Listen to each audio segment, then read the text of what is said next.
you know, uh, if I keep working with Gian Perez, I think that's a possibility. We're starting to get quite a bit of work. We're going to be working uh, Saturday night at Freddy's, and then Sundays we're playing at a place in Brooklyn called Sisters. Then we're playing at Downtown Music Gallery on Tuesday. Then on Wow. Wednesday, I'm playing at the main drag music for the conduction. And then I think on Thursday, we're playing at the I-Beam out in Brooklyn. So we're doing quite a bit of work, and this is going to be a real busy week coming up for me. So I'm loving it, because there was a time for many years I used to work maybe like once a month. When I Wow. left, where things were going okay for a while, and then suddenly something changed shortly before 9/11, and Cat turned on me. Cat didn't want to have nothing to do with me, and cats that were running operating music series, they wouldn't give me work. There are places in New York where I still cannot get in. I'm not going to name them, but there are places that I can't get in. I mean, that someone asked me, "What's it like to be a musician?" I tell them, "Well, it's like being in high school. Did you like your high school years? You know, it's a lot of high school BS that goes on in this business. That's And it comes to an end. Because you can't keep people out and just give only people in your circle, your tiny circle, all the work. I mean, that just doesn't make sense. no. But I'm starting to work now, so we will see how it goes from here. But it's getting better, but it's a slow, long journey. It We could seems use. like in New York, you guys are always on your grind and gigs are going on. Me, like I'll be honest, I'm glad that I do the stuff at the community center that I do, which the game that I invented is it's 25 years old. But I have a day job too, aside from that. I have another job and I'm always looking for other work just to supplement my income. Mhm. And I can't say that I'm a total working musician like certain cats, but I heard in New York they grind, man. And but how is it like? I think you kind of touched on it, but like just today being a musician versus like when you started, like gig wise, like work wise, and even scene wise, like just the vibe, like just in general. Like you feel that people are more receptive to music, or is it like this post COVID thing where maybe people aren't, or it's just a different scene altogether? It's kind of hard to say. There's always been an audience for this music, but the audience is kind of soft, in terms of, I mean, if you play this music, you're not going to become a millionaire. That would be nice because then I could record, I could rehearse the group and really buckle down and get certain things down that I have in mind. But I kind of have to wing it a very, very different way now because of the increased prices and cost of rehearsal space and whatnot. You learn how to make do when you don't have access to certain things. Uh, People, our we lost our audience to TV because Mm, when cable became popular, people started staying home. Back in the 70s, before HBO and all those other people became popular, people used to come out and see live music. I mean, the places would be packed. Now, wow. people are staying home because it's just convenient. People don't even go to the movie theaters as much because a lot of these big hit movies, if you wait for a little bit, it's going to end up on one of the streaming service. You Platforms. know, Wow. it's going to end up on Hulu. It's going to end up on Paramount Plus, the Disney Channel. It's going to end up on Peacock. It's going to end up on Prime Video. It can be any of those streaming services. They carry these big movies and whatnot. So we lost our audience because of the cable thing, because of technology. And it's been an uphill battle to try and get people to come back out. Now, the media plays a role in this, and they support certain artists, and certain other ones they don't. The artists that receive the support, they get the best, the largest audience, they get the best, better paying gigs and whatnot. And if you're not in that circle where you're getting that kind of attention and whatnot, then you you just have to keep grinding. I'll give you a case in point. Now, I film my shows. Look at the numbers that I get in terms of people viewing, because I get no attention. The numbers are low. But for people that are getting attention, their numbers are much, much higher. They're going into 1K, 2K, 3K. The numbers get really, really, really, significantly larger. So if you're not getting attention, you're always going to have numbers like maybe 100 views if you're lucky. And if you're really lucky, you may get more than that, you know. But, that's what I see. That's what I see.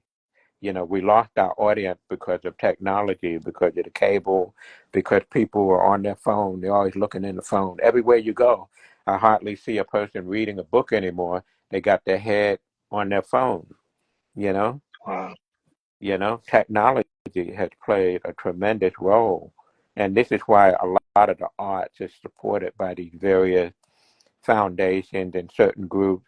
When you watch public TV, they'll say this program was made possible by a foundation from the Ford Foundation or so-and-so Foundation. There's certain ones that you hear about all the time. And that's what's keeping the arts alive, more or less. Man, what keeps you as a musician, what keeps you going, just like as a musician, But, but especially, I'm sorry. I, I do it because I have to. I mean, the music is in my blood. And if I was lesser talented, I would have walked away years ago. I wouldn't bother going through all this crap. But when you have the talent, you have to. I believe that if you have talent from the higher power, you must use them no matter what price you pay. You have Yeah. to use talent because it's given to you. You got it. That becomes, as the Indians say, your dharma in this lifetime. That is your duty. You Mm, must do this. You must do that. Whatever talent you have, you must always use it. No matter how much hell you go through, you still have to use that talent. I don't care whether it's music or whether you're an artist, you paint, you draw, whether you act, whether you dance, whether you write for plays. Uh, you must always use your talent. You must man. use it. Thank you, Dom Vance. We're going to continue talking. I hope Orlando can post this and people can watch this Oh at yeah, this a time. will definitely be posted on this page. I'm Yeah. gonna try to make a YouTube video. I got to clear space on my phone, but this will be on this page, man. And Oh, you. and yeah, thanks a lot. Thanks a lot. Thanks for Yeah. Well, coming out, man. thank you for listening. And I do understand, David, that's where it changed my life also. It was a life changing encounter. He was really one of a kind. And I would not be the drummer that I am had I not been with David as well. Sure, people say, Mark, why don't you work with this person, work with that person? I would not have learned all the things that I learned being with these other folks as I did with David as well. I mean, you have to remember, Weir had that contact with Sonny Rollins, and he Mm, spent considerable time with him, so he learned quite a bit.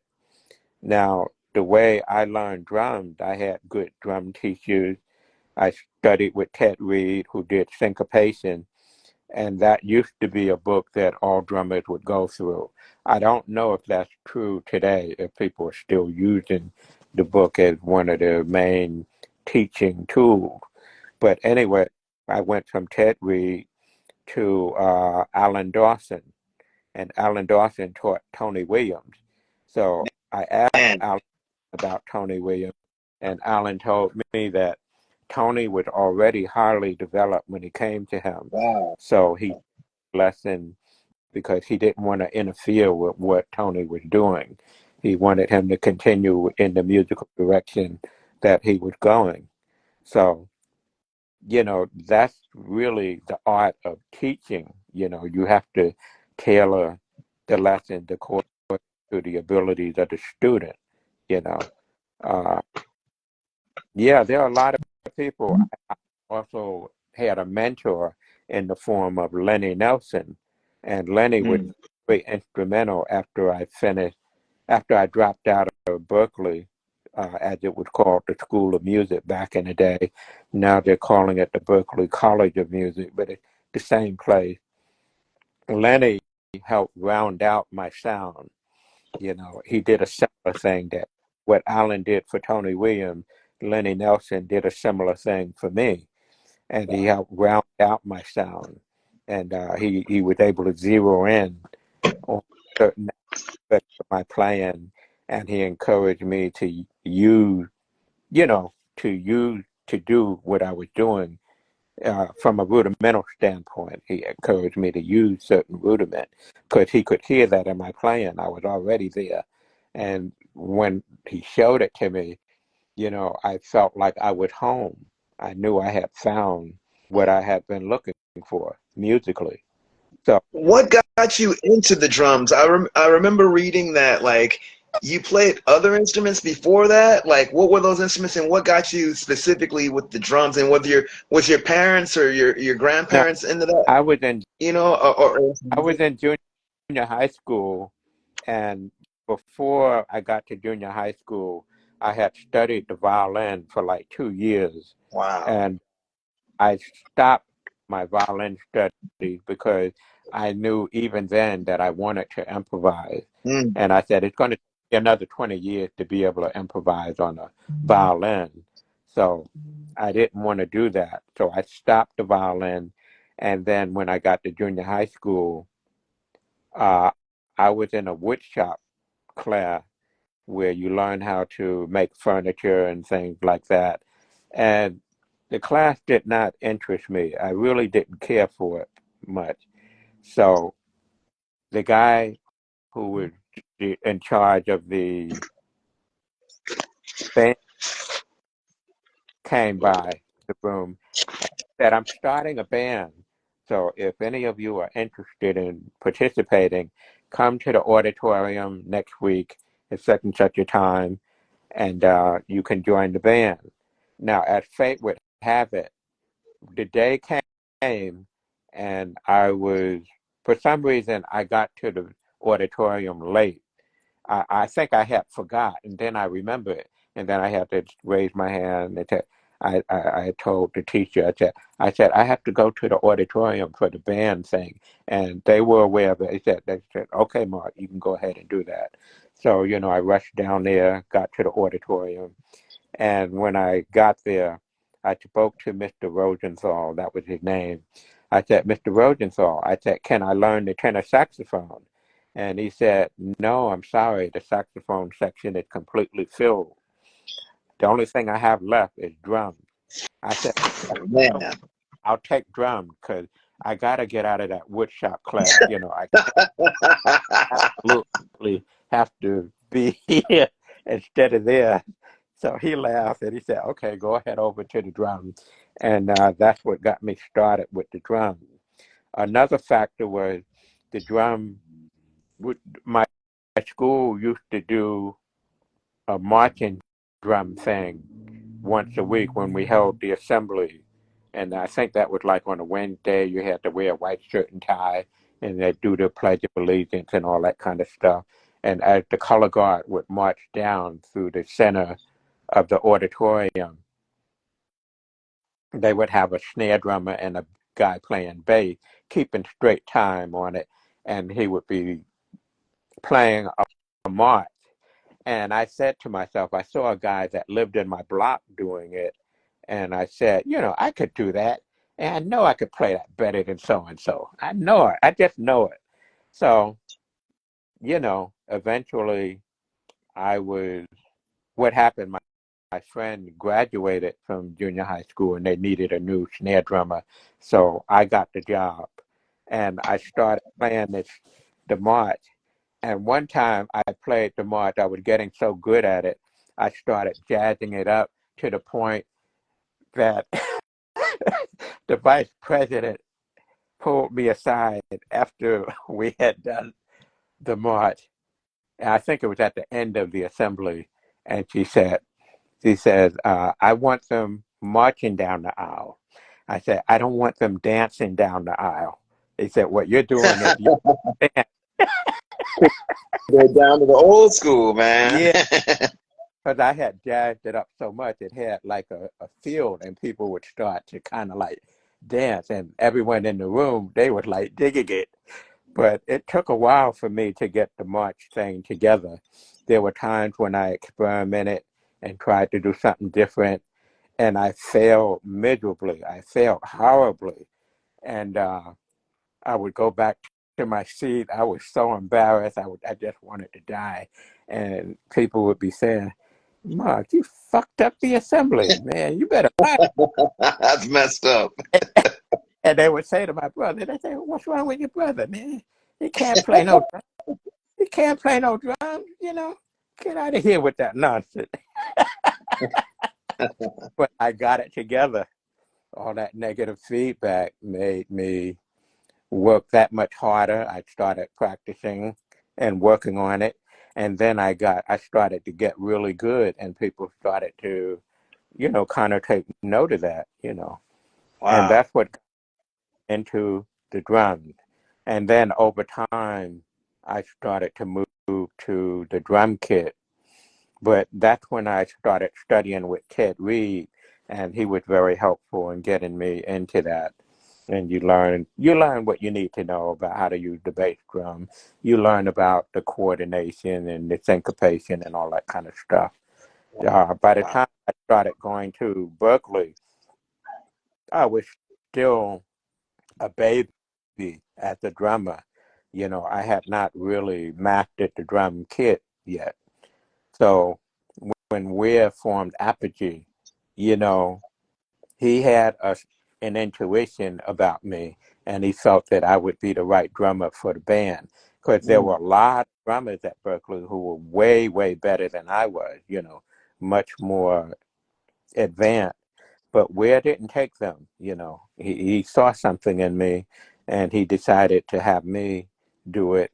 And I remember at the time he told me, Cooper Moore said, Mark, I said, what, are you kidding me? What are you going to do with this guy? That guy can't play no. That's cold. That's Oh, cold. fine. He'll be fine. It's going to work out. You see. Just wait and see. It's going to work out. Mark will be fine. And Wow. when Weir introduced me to other musicians, he would say, "Okay, this is Mark Edwards. He's man, he's one of the baddest cats I've seen, man. Man, he's really, really good on the drums." And I had to tell Weir, I said, "Weir, will you stop doing that? I'm not that." But he knew what he was doing. He was using reverse psychology on me, and that made me do the work. I had to do the work. So I started Wow. putting in my time, and I just kept working on it and working on it. And I would be practicing for hours and hours a day, And eventually I started to find my sound. And it was through rehearsing with Rick Coopermore in Apogee that I developed. I grew a lot because they were much further along than I was, and over time, I started to get better and better. So that's how I got into drums, That's awesome. just to get out of Well, a class that I didn't like. I'm sorry. What was that? I wanted to get out of a class in school that I didn't like. The Yeah, I remember reading about that on your bio, and I'm like, what? So thanks for going into detail about that. I'm like, man, wood shop was boring as heck. So But I I did. was like, huh? I did Man. with class, And you he know, went to because do a different kind of wood shedding. what's that? You did the different kind of wood shedding on the Oh, yeah, drums. yeah, yeah. Right, right, right. I did. But, the drums have been good for me. The only disadvantage about drums is that when you have to go to a show, you go to a venue and they don't have drums there, or if the Oh, drums are poor shape, then you have to bring your own. And lately I've started to take Uber, and, that can be kind of pricey because I live in Queens and I have to travel, and so it becomes an expense, but it's one I'm willing to take on because it has to be done.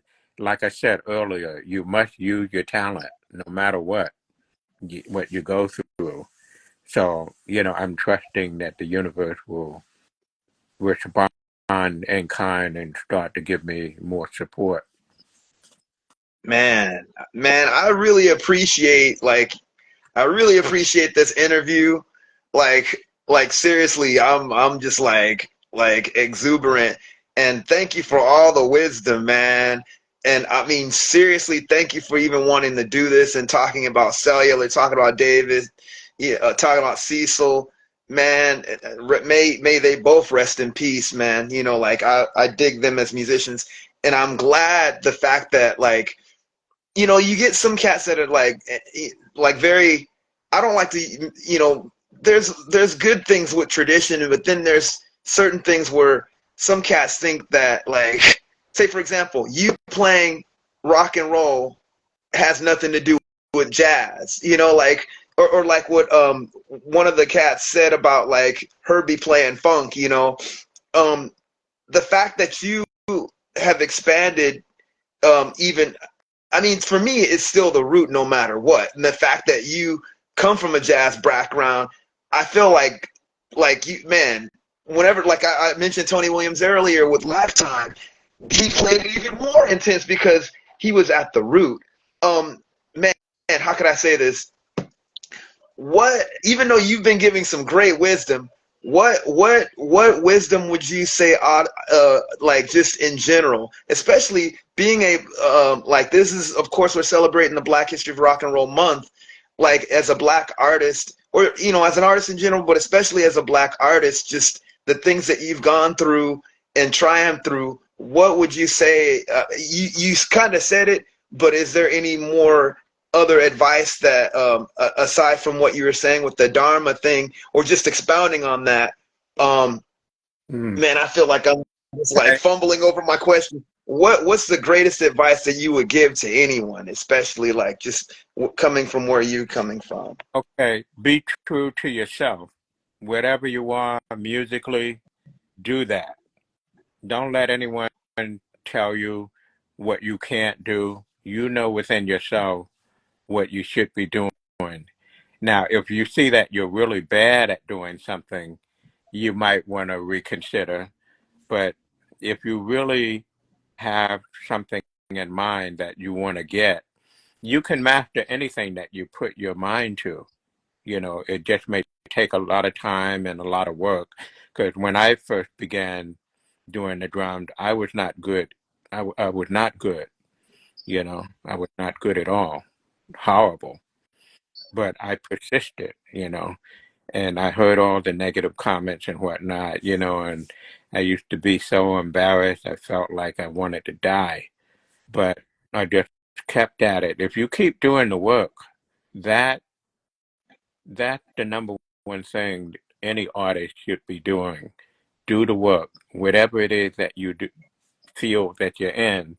Do work on your fundamentals and keep doing that. It always pays off. I just learned recently. I was talking to a horn player, and he was talking about arranging and whatnot. And he said someone gave him the advice that he should study all his scales. And he said if you do that, then a lot of stuff would become a lot easier for you. And I can kind of see the logic behind that.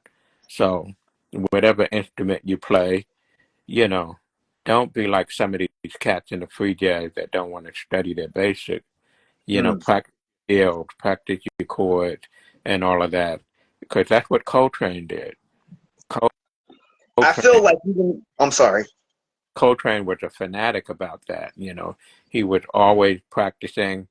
Uh, I'm not going to say that anyone should try to follow Coltrane in terms of the discipline. Cecil Taylor was like that. When I was with him, he was always on the piano. I mean, when I came into the band and we would rehearse from like 1 p.m. to like 9 p.m. at night. Wow. So after a couple of days, Cecil came to me and he said, Mark, can you come in early? I said, sure. What time do you want me? He said, can you be here at 11? And I said, okay, I'll see you tomorrow at 11. And I started rehearsing with Cecil from 11 to 1. And what was interesting about that 2 hour period was that Cecil Taylor, when I got to the building, I could hear him practicing because he lived on Chambers Street, and I would enter the building, and I guess everybody had day jobs, so they were gone. They were at their jobs working, and Cecil had the building to himself more or less. I could hear him practicing from the ground floor on the sixth floor, which was the top floor of that Yeah. building. I would wait there. If he was having a creative moment, I would just wait, and I would wait until I felt that he was like winding down or starting to come down, and then I would ring his doorbell or knock on the door, and then after a moment, I would hear him come to the door. He unlock it, and we say good morning. He closed the door, locks it, and he would go straight back to the piano and continue Mm. practicing. Uh, what I wanted to pass along about Cecil was that no 2 days was ever the same. On one day, his playing might suggest the blues. The next day, it might be classical. The next day, it would be more of a gospel feeling. The next day, it might be funk in the James Brown sense of the word. Wow. The next day, it might be uh, rhythm and blues, or it might be straight ahead jazz. Every day it was always different when Cecil and I were rehearsing. And then at 1 o'clock, that's when Jimmy Lyons would come, Rafe Malik would come, and David S. Weir would come. So we would stop for a few minutes while they set up their horns and got ready. And then Cecil would begin the process of dictating the notes, and they would write down the notes. And after they had all the notes and they had made correction, Cecil would have them play the lines. And then to begin the process, he would listen and he would say again, and they would repeat it. He would say again. And at some point, when they really got the line, Cecil would move on and he would give out more notes. And that's all we Wow. did Monday, Friday. It was a very painstaking process, but that's how Cecil was operating at the time because he didn't, when you went to Cecil, you didn't have music in front of you. You had to write it down for yourself. But, Wow. What a trip. I but think the fact that you're talking about learning scales, it just makes your palette even greater when it comes to improvising and knowing notes and all that. It hmm makes you an even more diverse musician, and you can go really out. That's what I see about Coltrane too, But yeah, oh man, all yeah. those guys, see all of you guys, man. That's man. Well, I'm sorry, Cecil, I'm on.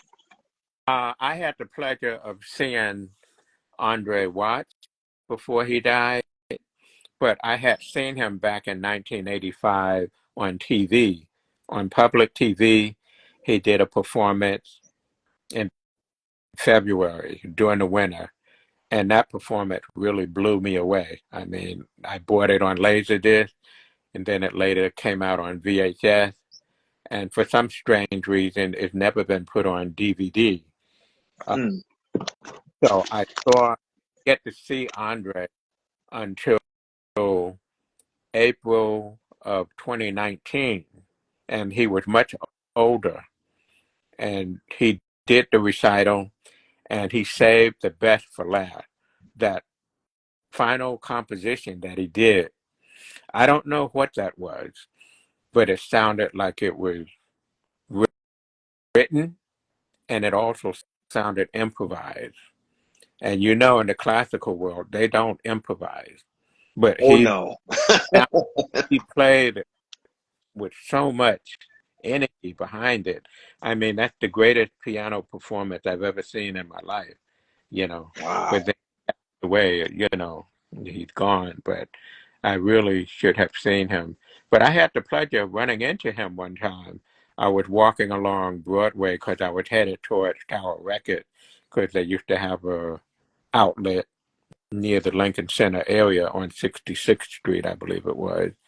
And I saw Andre Watts, and I called him, and I told him I had watched his recital, and I told him I shared my feelings about how much the music moved me, and he was really pleased to hear what I had to say. You know, he really dug it. I remember he had very strong hands. His hands were incredibly strong, I guess, from playing the piano. You know, because these classical guys, their discipline is second to none. I mean, Yeah. they practice. They're into sun up to sundown kind of discipline. You know, Coltrane was like that, but I think he did it even more so. I believe Coltrane played himself out the body. So Wow. I have balance, you know, because I got into doing stuff like yoga. Mm. I got into meditation, and now I've been meditating for nearly 5 decades. So I just keep doing that, and that keeps me fresh. That keeps my creativity happening, and it keeps my body up so that I can be able to do what I want to do on the drums. Mm. Um, I recently had that flu shot, and it's been kind of like bothering one of my arms where I had the Oh, shot. no. Know if I'm going to get a flu shot again. You know, I've never had a bad reaction from it before. This is the first time, but you know, it's kind of like throwing me a little bit for a loop here. But I just keep exercising. I just keep going, and you know, I'll be fine. It's just going to take time for this to pass. You know, it's not going to stay this way permanently. I don't think so. I just continue to exercise. I, I continue to meditate, and that gives me inner peace and that sort of thing. For people getting into that, and this guy says, Mr. Clean could never, and he and another brother just said, baddest baddest baddie ever. You know these cats. What's I up, don't. guys? I don't know about this. Mr. Clean could never. I'm sure. And you know, explain yourself, whoever Yeah, you are. what's up with that, homie? Explain yourself. Don't know what you mean. You know. But anyway, I was gonna be true to yourself say, as an artist. oh, You know that maintain your artistic integrity. I would say for any artist, that's what you should be doing. Maintain your integrity. At some point, you're going to realize who you are and what you do. Uh, then that's what you do. That's what you do. It took me a long time to come to terms with the free jazz, and then I woke up mm, and realized that that's what I'm here for. So now once I made peace with it, it's become a lot easier for me when I play.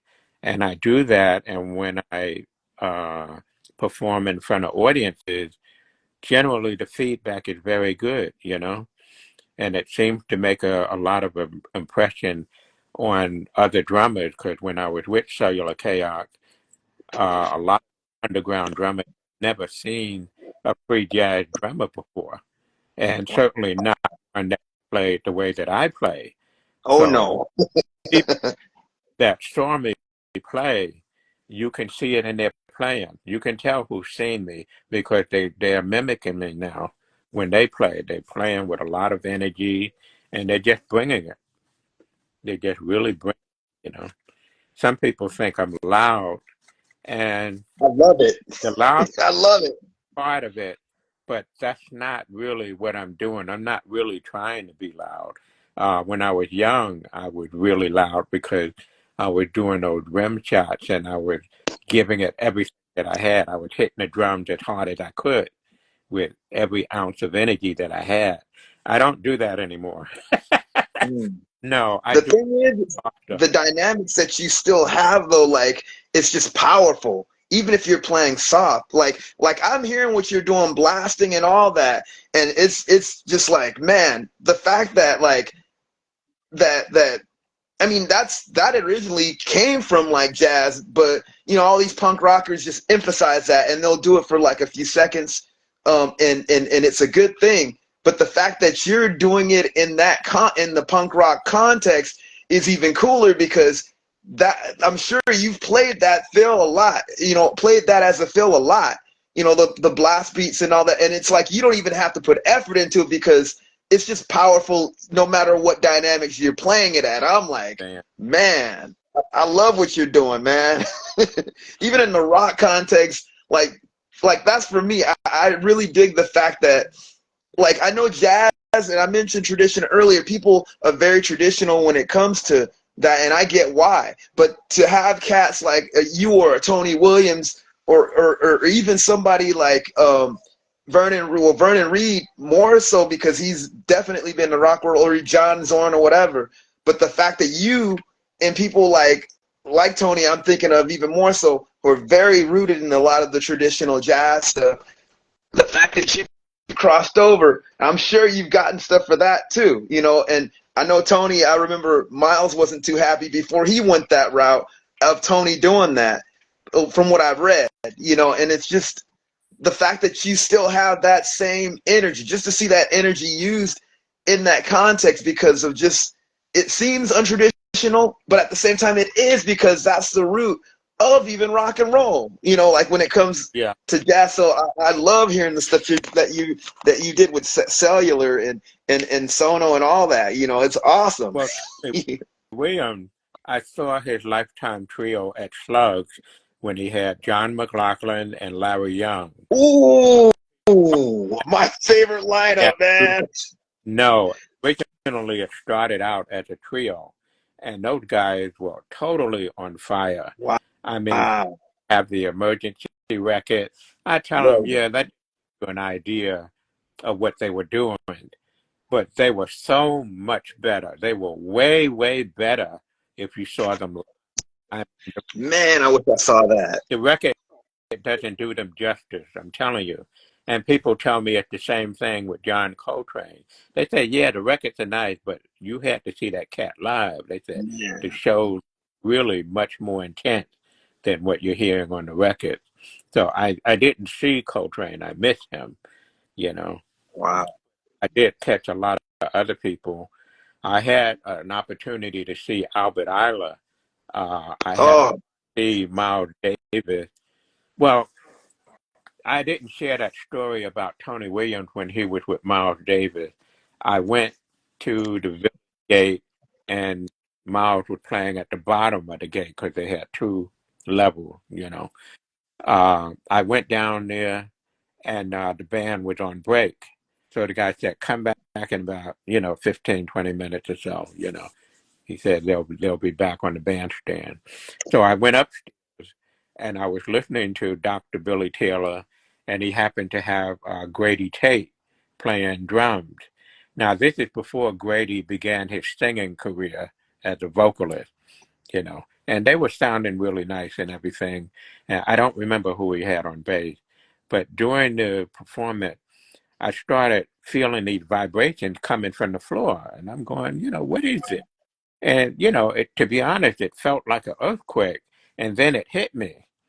I said, that's got to be Tony Williams. Everyone told me that the cat was really loud. He was super loud. So, yeah, right. And sure enough, Miles was on the bandstand, and Tony, that night, he was playing so much drum that he kind of made the music of Miles Davis sound like uh, Ornette Coleman or leaning to the high energy Coltrane or Albert Ayler stuff, you know?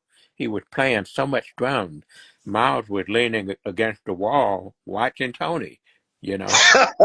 Tony just, but I knew he wasn't playing free because he was still playing time. I could hear that. He was playing time, but he was improvising so much and he just didn't stop.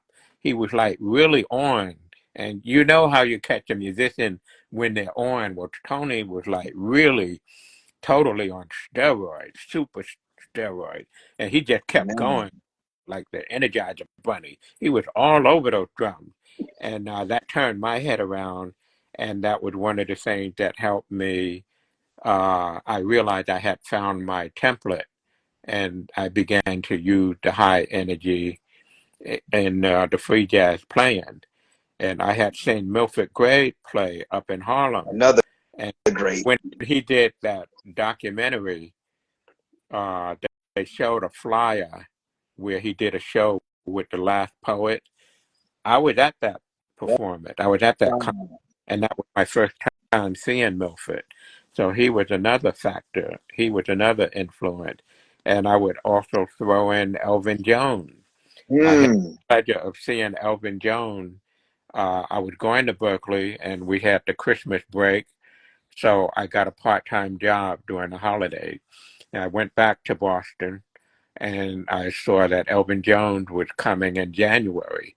So I went to the workshop, the jazz workshop, and I hung out watching Elvin play for a solid week. You know, I mean, you can't do that sort of thing today because there's too much money involved, you know. But I learned so much from Elvin watching him play, you know, during the course of that week. And then I saw him do the matinee. They used to have a matinee on Sunday from 4 to 7. Then they would come back and at 9 o'clock and finish up the night. And that would be it. And the guys would, you know, they were done and they would pack up their stuff and go on to the next thing, you know, next engagement, wherever that happened to be. But I also saw Elvin Jones one time when a young man was talking to him and he was asking Elvin questions about his work on A Love Supreme. So Elvin, rather than explain it verbally, he said, "Come over here to the drums." He said, "I'll show you." And he started to break down the part that he did on Love Supreme, that, mm. and he added it piece by piece. And by the time he had added all the parts together, the bass drum, the hitting the snare drum, you know, with the side of the stick, and what he was playing on the cymbal, uh, then you recognize that rhythm from A Love Supreme. And it was so beautiful to hear that. And there was a guy in the club that was trying to, because they were trying to close the place. And he said, "You folks got to go." Well, ain't nobody went anywhere. We were so fascinated by Elvin doing this display, giving like a drum clinic on how he did A Love Supreme. That's something That's you awesome. don't, you know. I wish more cats would do something like that now. They don't Yeah, do that. that's really cool, man.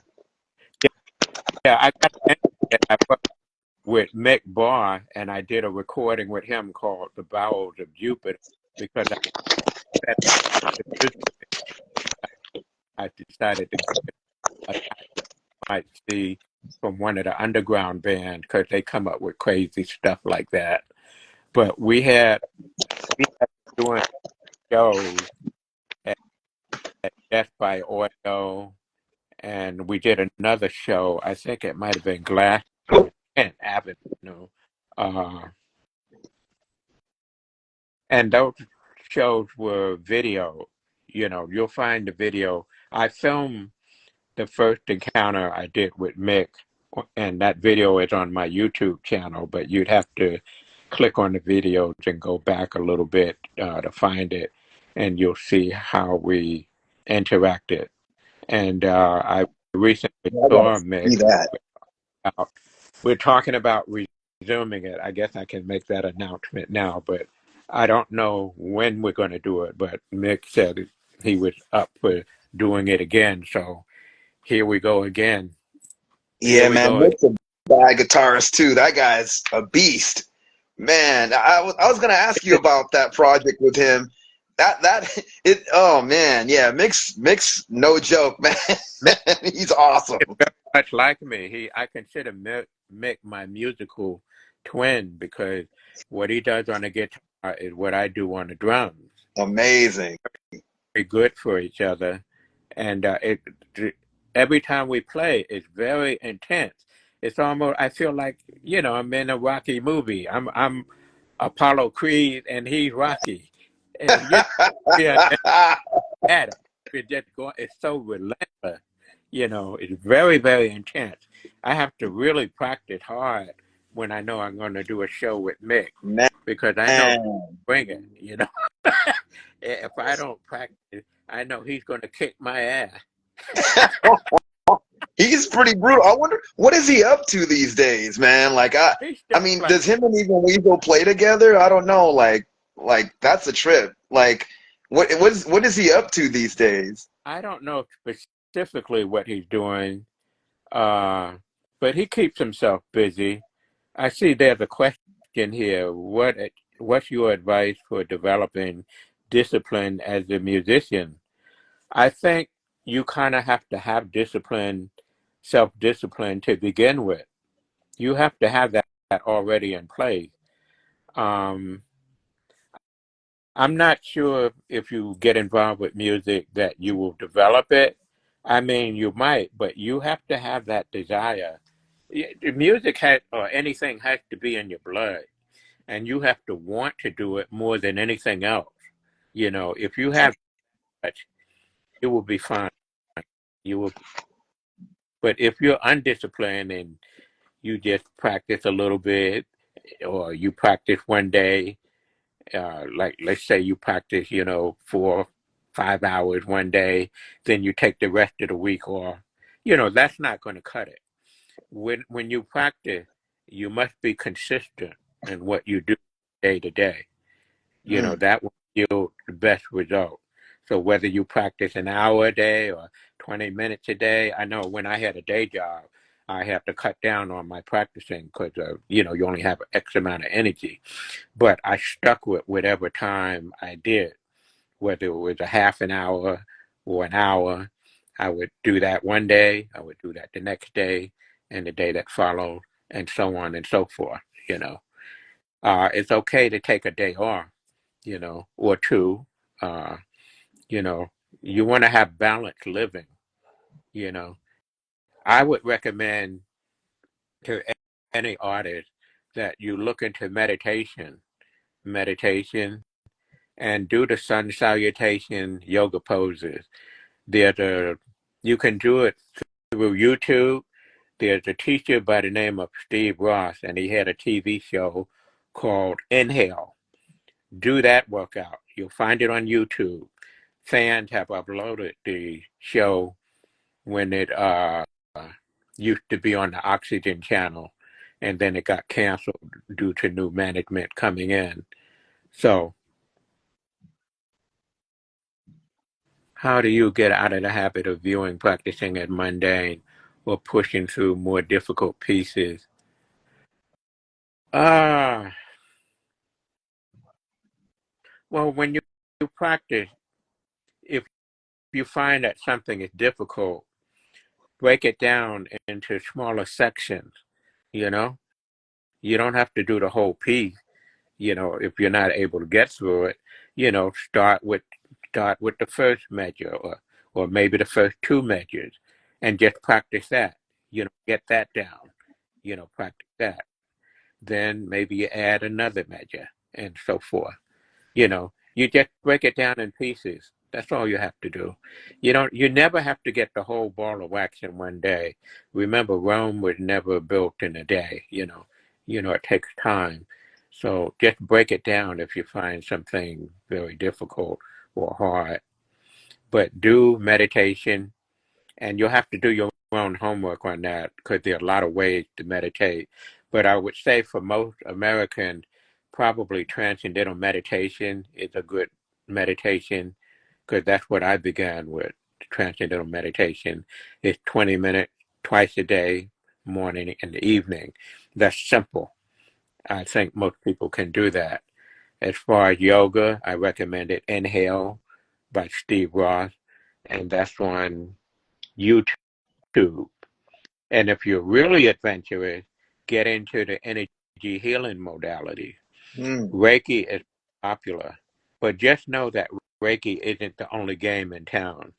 When it comes to energy healing, it's really a matter of how far down the rabbit hole do you want to go. There's a lot of stuff in energy healing, a lot of different modalities. I mean, if I had money, I would try to study all of them, but that might not be possible because they take a fair amount of time for your system to get used to working with the energy and so forth. But running energy on yourself is very, very good, and it will help keep you going. And last, I would say pay attention to your diet because a lot of people these days do not know how to eat. I mean, going to fast food places and eating burgers and fries, that's not a good diet. nope. And drinking sodas.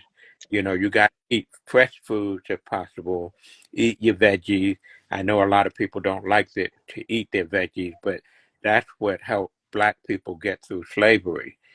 Those collard greens Mm, and whatnot.